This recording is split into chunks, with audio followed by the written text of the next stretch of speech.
Hey guys, welcome back to my channel. I hope you guys are having a great day for yourselves today. I know I'm personally in a great mood because it's September, which means it is fall, which means it's almost Halloween, which is my personal favorite. But anyways, today I'm going to be covering quite an interesting case and I think you guys will really like it. So let's get started. This is the case of Timothy Pitzen.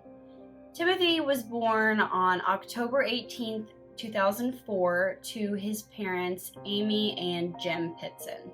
They lived in Aurora, Illinois, and were a happy family of three. I wanted to touch on some background for Jim and Amy and their relationship. Amy had recently just had a divorce from her previous husband shortly before she met Jim. And not only did she have a failed marriage right before she met Jim, but that was actually her third failed marriage in the previous 10 years or so. In the start of their relationship, Jim and Amy felt like they were a really good fit for each other. Although they thought that they were a great fit for each other, they actually didn't live very close to each other, so they had to maintain a long-distance relationship for about the first year or so of them dating. Now, obviously, these kinds of relationships have their own unique challenges and difficulties and are kind of hard to maintain, but nonetheless, they were able to figure it out and make it work until they were able to move closer to each other and have more of a normal, typical relationship. Like a lot of people who are getting out of any kind of long-term relationship or marriage, Amy found herself pretty down and depressed given the fact that this was her third failed marriage. She really felt like she was in a pretty rocky place in her life, and additionally, she also suffered from some mental health issues. That meant that she wasn't very stable at the time, but nonetheless, Jim loved her anyways, and he didn't care about her past, and he really just wanted things to work between them. Jim was determined to make this work and to show Amy and prove to Amy that he really loved her and that he felt like she deserved the world. But, mental health doesn't exactly work like that. You cannot love somebody out of depression, and you cannot convince them that they no longer need to be depressed. You can't heal somebody else's wounds. They have to do that themselves. So even though Jim had the best intention at heart for Amy, their relationship really struggled because of this and because of her mental health. He described himself as being a pretty upbeat person who had a pretty positive outlook on life, and being married to somebody who is depressed, he felt like it brought him down in some ways.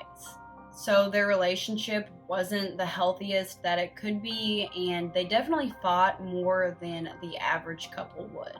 They continued to bounce kind of back and forth between this high where things were going great and they were getting along really well, to dipping down to fighting all of the time and not being able to get out of this funk. And it was really kind of like a roller coaster relationship. That continued until Amy found out at the beginning of 2004 that she was pregnant. She went on to have their only child that October, and they named him Timothy James Pitzen. The three seemed like, from all outward appearances, that they were doing well and they were a happy little family. Amy's friends and family said that Timothy almost saved her from herself in a sense. He had really given her a purpose in life that she had felt like she was lacking before. Her love for him was undeniable, and she really strived to better herself for him. She said that he was like the light of her life. Tim was also said to have been a mama's boy who really loved his mom, and they had a precious mother-son relationship. Although Amy tried making strides in her mental health for her son, her marriage still just wasn't what it should be. She just found herself unhappy and didn't really seem like things were going to be getting better anytime soon. She had actually threatened Jim on a number of different occasions to leave and file divorce, but she never went through with that. Jim said that he had his suspicions that She was going back to her ex-husband, who she had said she never really got over and still really loved. And although there's not any proof or concrete evidence that she did this, it was definitely something that he suspected and caused some animosity between the two. When Jim came to this conclusion that she was seeing her ex-husband, understandably, he was upset, whether that was actually happening or not. He knew that Amy had a history of mental health struggles, and now it seemed like she was making some questionable decisions, and he really just didn't know what to do. With tensions running high between them, higher than what they ever had been before, he was really upset, and one time when they were in a fight, in the midst of his anger, he told Amy that he was going to divorce her. And not only was he going to divorce her, he told her that he was going to be getting full custody of Timothy because Amy was mentally unstable and did not think she would be able to provide the appropriate care for Timothy. Just the thought of questionably losing the one person who was her purpose in life was just too much for Amy to bear. You know, you hear about this tactic that people use when they're leaving bad relationships where they want to keep the child from the other parent for no real substantiated reason, and it's just a really crappy situation all around for everybody that's involved. But like many unhealthy relationships, they decided to stay together and hop back on this roller coaster, and we're going to try and figure it out again. They were clearly unhappy, the relationship was clearly unhealthy, but these times of mediocre or almost okay seemed to keep them together, and they really tried to make it work. But on May 11th, 2011, things really seemed to take a turn for the worse. That morning on May 11th, things seemed pretty ordinary and like it was just any other day. Jim woke up and got himself ready for work, and Amy got up, got herself ready for work. They got Timothy ready to go to school that day, and were about to head out the door. But the night before this, Amy had actually suffered from a vertigo attack, which happened to her occasionally. And when this would happen, she said that she just could not even stand up. The room was spinning and was really in no position to drive. So Jim offered to take Amy to work and Timothy to school. She hesitantly agreed to this, so they dropped Timothy off at his school, Greenman Elementary, where he attended full-day kindergarten, and this was in their hometown of Aurora, Illinois. Usually, Amy was the one to drop Timothy off at school, and Jim would pick him up in the afternoons. This was just kind of like the routine the family had, but since Amy had suffered from this vertigo attack the night before, it was a little bit different, but Jim still had plans to pick Timothy up after he got off work. So Jim drops Amy off at work, he goes to work, continues his day like normal, and he drives to the school to go pick him up. When he gets there, the teacher's like, "Hey, what are you doing here?" And he's like, "I'm here to get Timothy." And that's when she tells him that Timothy actually left shortly after he got there that morning. Jim was obviously confused by this because he couldn't think of any reason why Timothy would need to leave school that day. He didn't have any appointments or anything like that. So he asked the teacher if he could go inside to the office and figure out why Timothy had checked out that day. He gets inside and the office tells him that Amy was the one to check Timothy out, and she had actually checked him out only about 15 or 30 minutes after he had arrived there at about 8:15 that morning. The reason that she gave them was that there was some sort of a family emergency and he needed to leave. The school didn't have any more additional information other than this supposed family emergency, so Jim turned around and got in his car to leave. Now, he's completely confused as to what's going on.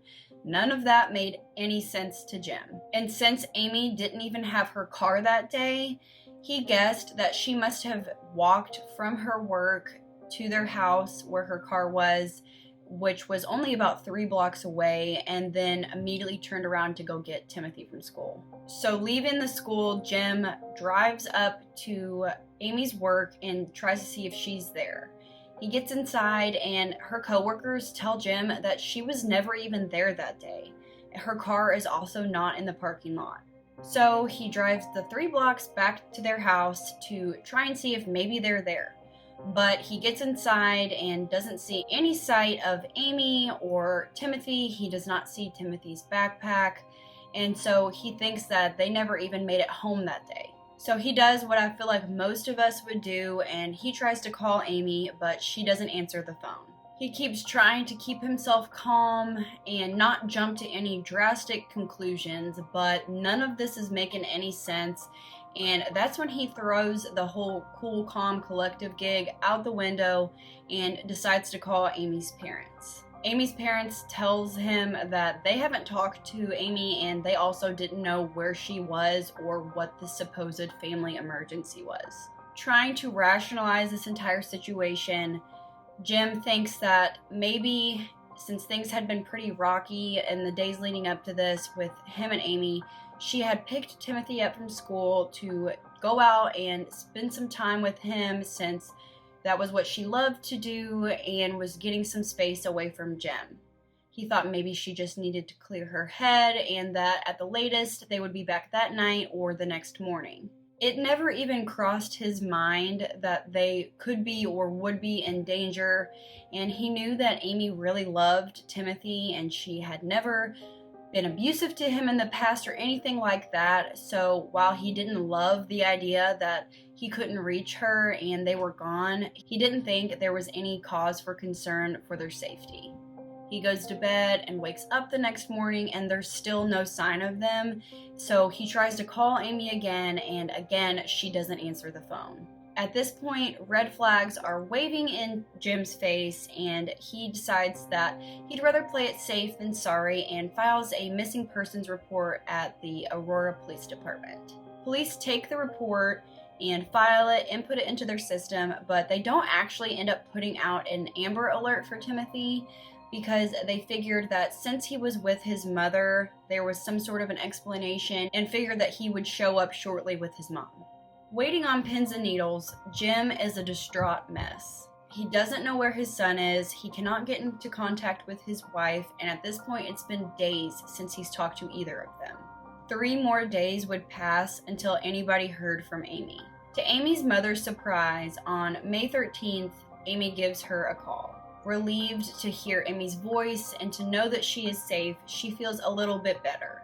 She can also hear Timothy in the background of this phone call, and it sounds like he's okay. He's complaining that he's hungry, and Amy says that she's going to get him something to eat, and they get off the call. Around the same time, Amy actually calls Jim's brother as well, and she tells him the same thing, that her and Timothy are safe.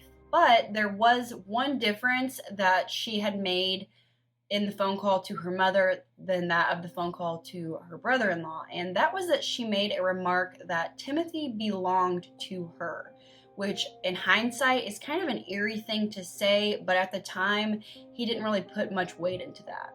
The family tells police about these phone calls and they try to track them to pinpoint down where exactly they were at the time of the calls. They trace the calls back to Sterling, Illinois. Sterling was actually about an hour north of where they lived in Aurora. Shortly after that, Jim gets a knock on the door, and he opens it and sees that it's police, and they're there to inform him that they have found Amy, but unfortunately, she's deceased. She was found in a hotel called the Rockford Inn Hotel. The Rockford Inn was actually about 2 hours north of their home, and it was about an hour northeast of Sterling where she had made those phone calls. When he hears this, he immediately asks if they know where Timothy is, and they tell him that he was not in the hotel room. They also tell Jim that it appeared that Amy had taken her own life. Devastated by the news, Jim was actually pretty surprised to hear this. Although Amy had a history of depression and mental health struggles, she had never given him any indication that she would do this. But Jim did know that Amy had made a suicide attempt before he met her, and she had actually taken some pills while standing on a cliff edge and had fallen into a ravine, but thankfully she was able to be saved, and then she was put into an inpatient facility where she received care until she was discharged. Amy was found on May 11th by a hotel maid, and the maid also found a note that Amy had written and left behind her. The note said that she was sorry for putting everyone in the situation that she had, and she felt really bad about the mess that she felt like she had created and that it was her fault. But there was also an eerie thing that she said in this note. She said that Timothy was safe and he was being very well taken care of, but he was never going to be seen or found again. She also had mailed letters to her mother, her best friend, and to Jim, and basically reiterated the same thing, that she was sorry and that Timothy was safe. In one of these letters, she also mentions that she does not want Timothy to have to pay for her mistakes and doesn't want Jim to take his anger out on Timothy for her actions, which that alludes to some sort of belief that Amy felt like she needed to protect Timothy from Jim. And she doesn't give any more detail than that, but there's not anything that would indicate that Jim was abusive to Timothy in any way or that he would ever put him in any danger. And they can't really seem to make sense of why she would need to protect Timothy from Jim. In addition to finding the suicide note at the crime scene, police also found a knife. They did forensic testing on this knife and concluded that the only blood was that of Amy's. They also found an empty bottle of antihistamine pills that it had appeared she had taken, and for whatever reason, she decided to use the knife in addition to these antihistamine pills. There was no sign that Timothy's blood was on any of Amy's things or was in that hotel room at all. Now that police knew Amy had taken her own life, the intensity of trying to locate Timmy really picked up. They started trying to find the path that they had taken, which led them to Rockford. They see the footage of Amy picking Timothy up from school on May 11th, and then they actually find out that she had taken her SUV and dropped it off at a local repair shop to get some stuff done. Jim said that her alternator was bad and was going out, so he figured that was probably why she had done that, but we're not really sure. And one of the workers at this repair shop said that they had dropped Amy and Timothy off at a local zoo. Amy and Timothy spent their day at the Brookfield Zoo while they were waiting for Amy's car to be finished being worked on.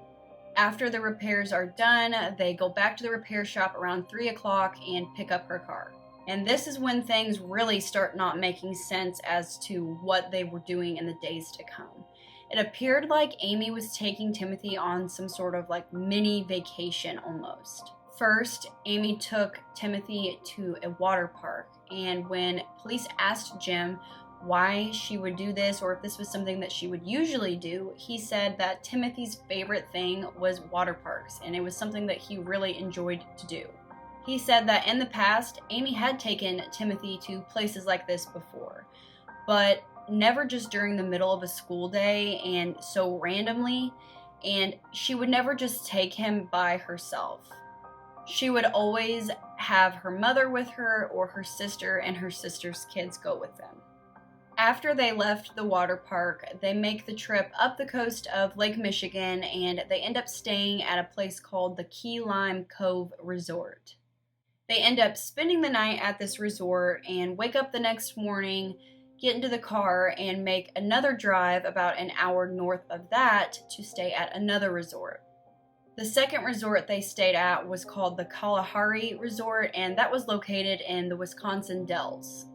After they figure out that they had been staying at all of these different resorts, they try and track down some surveillance to see if that can give them any indication of maybe who's with them or if anybody seems distressed or distraught in the footage. Once they get the footage from these resorts, they see both Amy and Timothy on the footage. Nothing seems out of ordinary, nothing seems alarming, and they're both acting what seems like completely normal. They stay one night at the Kalahari Resort in the Wisconsin Dells before making the trip back down to Sterling, Illinois. Sterling is the place where they determined where Amy had made the phone call to her mother and to her brother-in-law. Now, that same day, Amy is actually seen on surveillance footage at a Family Dollar at about 7:30 that night. The Family Dollar is located in Winnebago, Illinois, and that's actually an hour away from Sterling, Illinois. She was seen buying a pen and paper and envelopes, but Timothy was not on the surveillance with her, and that's the first time that police noticed that she was alone without him. She had apparently left the Family Dollar and made the trip to a Sullivan's food store that is also located in Winnebago. When they look at their surveillance footage from that store, they do not see Timmy there either, but they only see Amy, and she is buying a gallon of milk. There is not any more footage of Amy that night until about 11:15, and that's when she checked into the Rockford Inn Hotel. But there was about 3 hours in between when she was seen at the Sullivan's food store and checking into this hotel. 3 hours were unaccounted for, and it didn't really make sense because this Rockford Inn Hotel was only about a 15-minute drive from the grocery store. That's the night that Amy took her own life inside of the hotel. But what's interesting is that police started to dig a little bit deeper, and they found out that Amy had actually made 2 previous trips to Rockford in the past. She had done this before her and Timmy's little mini vacation. They asked Amy's friends and family if they knew of any reason why she would need to go there, and nobody could think of any ties that she had to Rockford. She didn't have any family up there, and none of her friends knew of any other friends that she had there, and it just seemed like a pretty random place for her to just go twice before this. But clearly, she had some kind of a reason as to why she was going there, and what that was, we're still not sure about. Maybe she was planning to meet somebody there, or had a secret friend there, or something, but we're just not sure. It definitely seemed like Amy had been planning this for quite some time. Going through her financial records, police also were able to find that Amy had purchased clothing and toys the day or so leading up to her taking her own life. He also had his backpack with him from school, and the toys or clothes in his backpack were never discovered. They found her SUV that was parked in front of the Rockford Inn, and they searched it. They still didn't find anything of Timothy's inside of the car or any of the new things that she had bought him, which really led investigators to start believing what Amy had said in her note, that he was alive and just wasn't able to be found. Police take Amy's SUV in for some forensic testing, and they realized that the outside of Amy's car was pretty dirty. It appeared that she had gone off-roading somewhere. There were leaves and dirt and long grass that they found on the underside of her bumper of her car. They take a closer look at the dirt and leaves and debris that was underneath the car. They were able to determine that the road Amy was driving on was likely a dirt road and had previously been treated with glass marking beads. These are usually only put down on a very rural roadway because they provide a reflection off of headlights to help the driver stay on the road. They also tested the grass that was found and determined that the grass had likely come from somewhere that was located around a pond. On August 11th, almost 3 months since anybody had seen Timothy, police announced that they had found blood inside of Amy's vehicle. The blood belonged to Timothy, and sources are conflicting as to whether it was a lot of blood or it was a small amount of blood, but it was in fact his blood. When Jim was asked about this, he said that Timothy had frequent nosebleeds and had actually just had a pretty bad one inside of her car not that long before he disappeared, and he thought that that's what it could be. On November 18th, 2011, police released the footage that they had found of Timothy and Amy and give a list of their clothing and what they were last seen with. None of that has ever been recovered. Even Amy's clothing that she had brought with her for this mini vacation was never found. Over the course of the first year of this investigation, Police only received a handful of tips as to Timothy's whereabouts, but none of them ended up leading to anything substantiated. 2 years later, in 2013, police made the discovery of Amy's cell phone. It was found about an hour west of the Rockford Inn. Jim and the police were hopeful that this discovery was going to give them a break in the case and help them locate Timmy. Unfortunately, though, this didn't turn up anything. There was nothing on the phone that was going to help them figure out what had happened or what Amy was doing or who she was talking to in the days leading up to her death.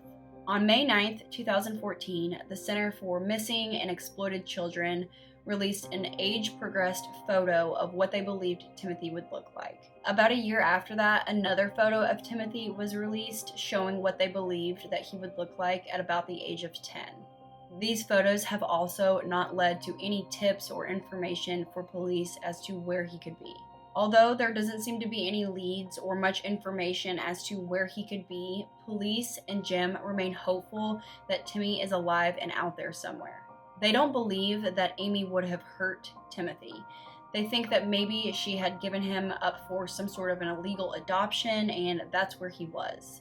They concluded this based upon Amy's love for Timothy, and also in the note she had left, she spoke of Timothy in the present tense, and they also looked back on the footage they had from her buying toys and clothing for him. That led them to believe that she had purchased this stuff to maybe send off with him for this adoption or something, so that he had some of his own stuff and wasn't just going there with nothing.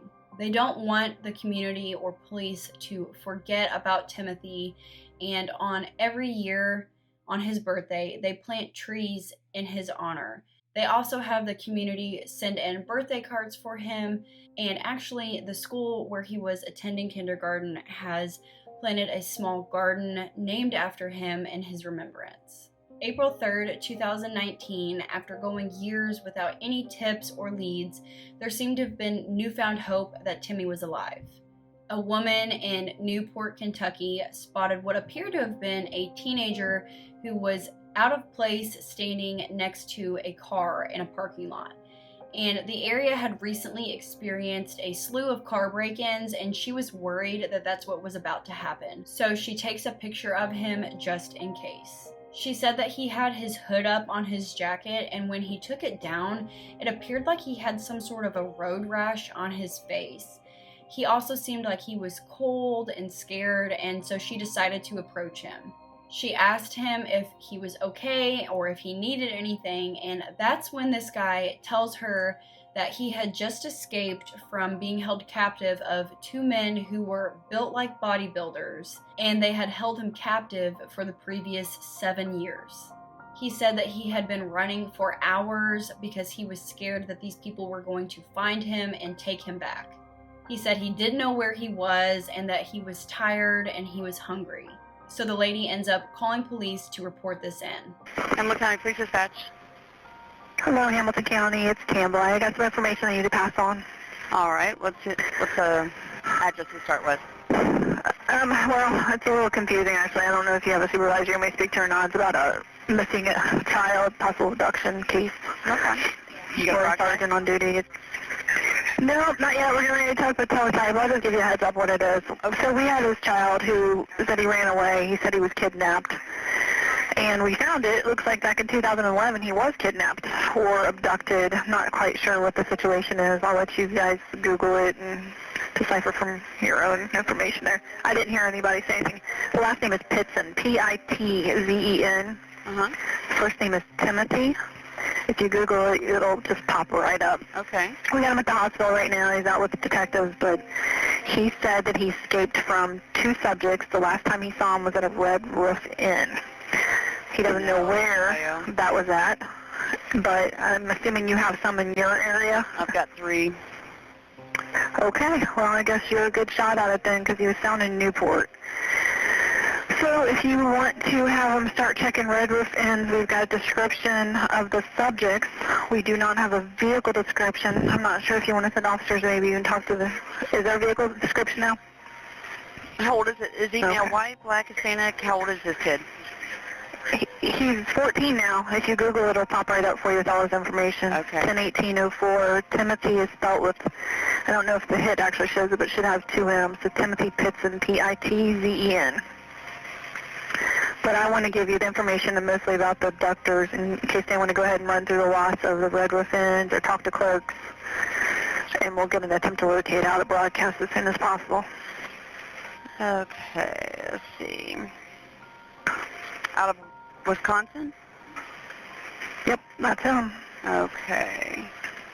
All right, so His mother was last found in Illinois, so it's a big to-do there. So he doesn't know this was a stranger abduction? Well, he's been gone for 7 years, so they're still talking to him. Right now, all we're trying to do, we're just trying to find out if maybe the abductors are still in any lots of the Red Roof Inn. That's why we're calling you all and all the other surrounding counties. All right, so if you have 3 of them, we're going to give you all the information we got. And the description of the males, 2 white males, he said they were bodybuilder types. So, and how did he get there in another car, or do you guys know how he got to that hospital? This is the only thing we're trying to do right now is send officers as quick as possible to Red Roof Inn. We have very limited information. Okay, I didn't know how he showed up at the hospital. That's all I was asking. Sorry. Okay. Yeah. All right. Thank you. And just call us back if you get anything. Thank you. Thanks. Bye. Police show up and they pick up this guy and they take him to the nearest hospital. But when they get there, he refuses to give them any sort of a fingerprint, which sets off alarm bells for them. At the hospital, he tells them again that his name is Timothy Pitzen, and he even goes as far to say that he was born on October 18th, 2004, which was also Timothy's birthday. Seeing as though he wasn't cooperating with them, they decide to call the FBI in and try and get this guy's DNA to confirm if this was in fact Timothy or not. It took them about a day or so to find out that this boy was not Timothy. As a matter of fact, this boy wasn't a boy at all.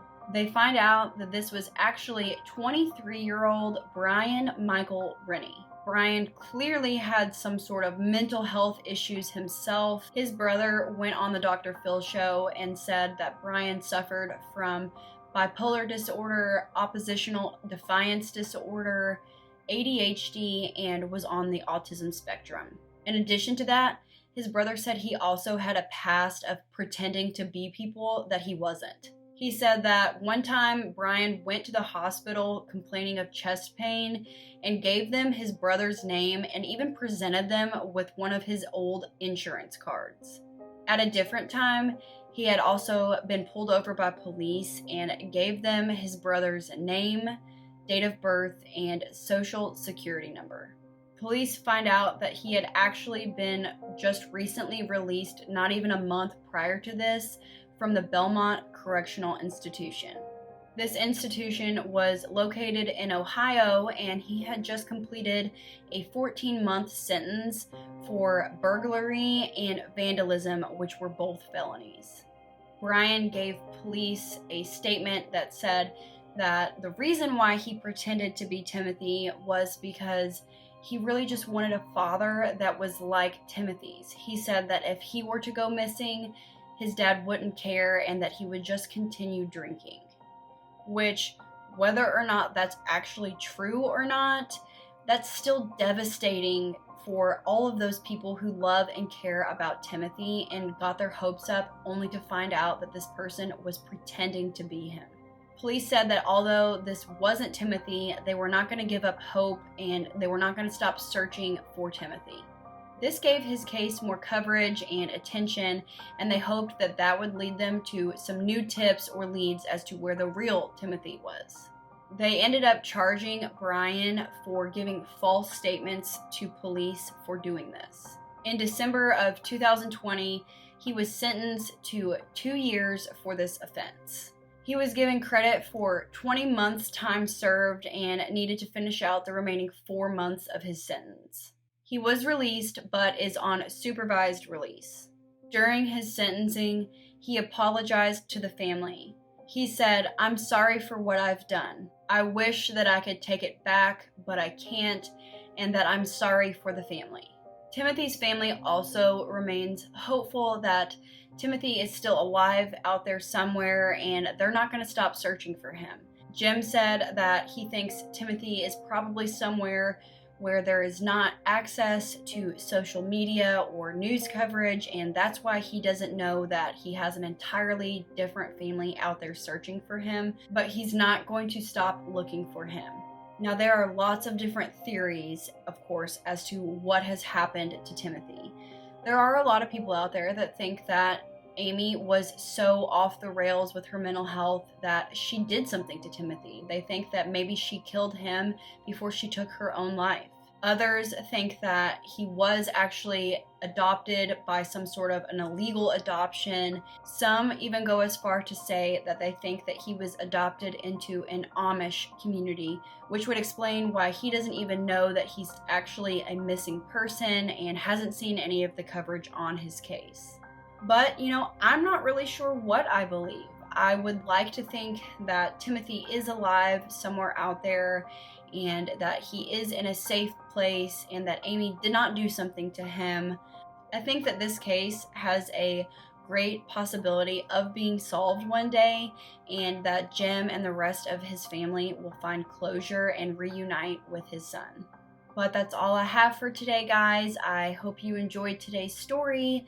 Please feel free to leave your comments down below as to what you think happened to Timothy and if you think that he is still alive somewhere out there.